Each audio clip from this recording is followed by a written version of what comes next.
Hi, everybody. Welcome to the Sunday Sports Buzz presented by 1450 WXVW. I'm your host, Greg Brom. Joining me is the host of the Sports Talker on 1450 throughout the week, Monday through Friday, 4 to 6. TJ Walker is back with me tonight. And TJ, I want to start with a little UK football. And Kentucky beat Vanderbilt, a game that I think every year is kind of a defining moment for the UK season. And they win at home over Vanderbilt. They beat them by a touchdown. In your opinion, and that makes, I guess, 3 out of the last 4 games, Kentucky has won. Kentucky has won 3 of the last 4 games, beat South Carolina, was respectable, I guess, against Alabama, defeats Vanderbilt. Has UK football turned a corner? I think they have turned a corner. How big of a corner that is, I'm not sure, because Vanderbilt's not a great team, and neither is South Carolina. But it's important Kentucky's winning those games, because I think you could make a case Vanderbilt and South Carolina are better than Southern Miss, and they're winning the games that they have to win if you wanted to be able to go to a bowl this postseason, and it continues. So a lot of UK fans didn't have a ton of optimism after the Southern Miss loss, and I understand that, but you looked at the road to a bowl, and you had to beat South Carolina. You had to beat Vanderbilt, and they've done those 2 things. So as they continue to roll along, more fans are getting back on board. And I would expect a really big crowd for that Mississippi State game in 2 weeks with a very winnable game, it seems like. Yeah, you know what? They backed into a corner because of that Southern Miss loss. And we talked a little bit before the show. I mean, if they had beaten Southern Miss like you would expect an SEC team to do at home, then they're on track. I mean, they're in the driver's seat, really, for a bowl game. But they lost that game. Now it puts them in a position where they have to go 4 for 4, really, against South Carolina, Vanderbilt, Mississippi State, and Missouri. And they've gone 2 for 2 so far with those other 2 winnable games left. But really, when you look at the schedule, maybe there's more winnable games than just Missouri and Mississippi State. Maybe Georgia at home is winnable. When you look at Georgia with a new coach, they've had their struggles this year. Maybe that's winnable. Tennessee is on the road. I know Tennessee every week it goes down to the wire. But at home, I don't give Kentucky a big chance. Maybe they keep it close at Tennessee, but maybe Georgia's a winnable game too. But this team, whether they've turned it or not, I kind of agree with you. I think they're starting to turn. Yeah. They're starting to turn, and they look like a more cohesive unit. Well, there's no denying that they have gotten better defensively. I mean, this is a team that gave up 35 first-half points to New Mexico State.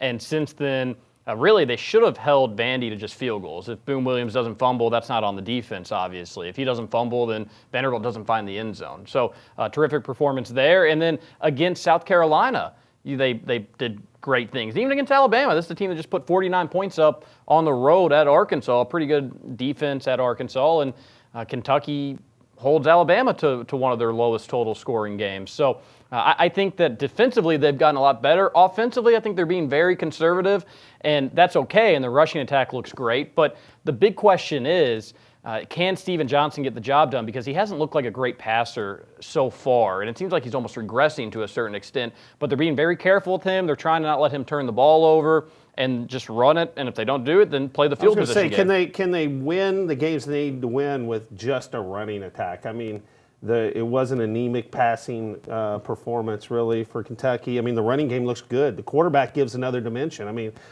Barker going out, it may have been a blessing for this team because maybe it simplified what they do on offense. Yeah. And it made them have to use those good running backs they got. They got good running backs, and they're using them. But is that enough? I mean, you can beat a team like South Carolina has no offense. Vanderbilt has no offense. So you don't have to score a lot of points.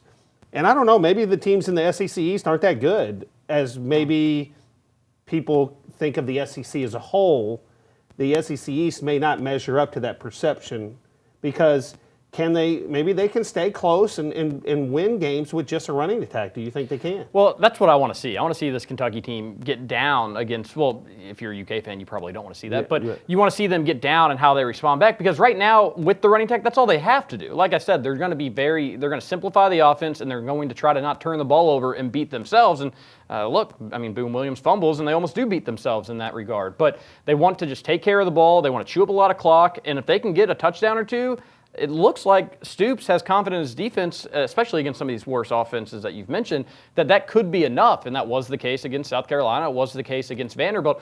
But I also wonder if they do get, while Steven Johnson hasn't been incredibly accurate, I do think if you saw them get behind in a game, they would spread things out, and then the RPO, run pass option, I think it would almost work better, because right now teams are preparing for the run. I mean, you had Vanderbilt several times just put 8 guys in the box, and Benny Snell or JoJo Kemp, whoever it be. That Vandy it is a good defense. I mean, and they were able to just fall forward. The running backs were able to fall forward for 4 yards. So it's working right now, but there will be a time where they're going to ask Steven Johnson to air it out a little bit more. I think Kentucky has the receivers. It's just how much better can Steven Johnson get? A bye week this week, I think, is huge. It's a great time for a quarterback starting his first year in the SEC to learn a little bit more, practice a little bit more, get more time in the film room. And then a huge Mississippi State game where they probably will throw a little bit. You just saw Auburn dismantle Mississippi State, and they did it running and throwing. You know, that game was eerie, really, the Vandy game yesterday.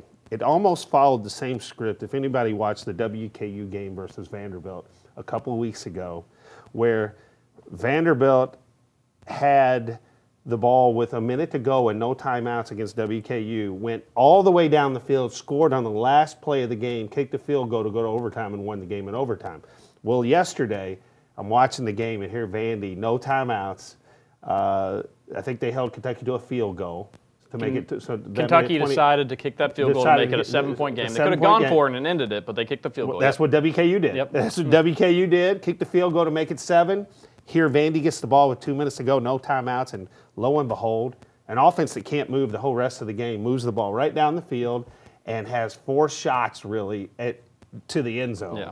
And actually, one of them was a drop pass. It looked like it could have been caught. I mean, he didn't get his head around, but it was a good throw right on him. And I'm thinking that last play, I'm like, this is too eerie. Is Vandy going to do this again? Are they going to tie Kentucky on the last play, go to overtime, but Kentucky, to their credit, they kept them out? Yeah, they bent, but they didn't break on that final possession. And then what was interesting, well, I think a lot of Kentucky fans were thinking, I've seen this script before. Vanderbilt's going to score. Not only are they going to score, they're probably going to go for 2 and win it. After UK's completely dominated the entire game, they might end up with a loss. I think Kentucky football fans were getting nervous about that. Would you have gone for 2 if you were Vandy and scored there? Well, I tell you what, I don't think Vandy would have, because they didn't against WKU. And that was a road game, too. Yeah, I mean, just like Kentucky. Just like this one. Yeah. It was kind of the same situation. Against WKU, they kicked. Now, I go for 2. Yeah. If I'm on the road in the SEC and I've made this comeback, and I go for 2 and try to end it right there. But Vandy, 2 weeks ago, did not go for 2, so I'm thinking, you know what, they're going to go to overtime. Yeah. They're going to feel lucky they got to a tie situation and go to overtime. But, you know, Kentucky, that might be the little difference in this team. Now they have the character. Maybe it's the toughness. They've been tested enough that they can hold. And they don't fall apart right at the very end. In this game, they did hold. I think the card's starting to turn.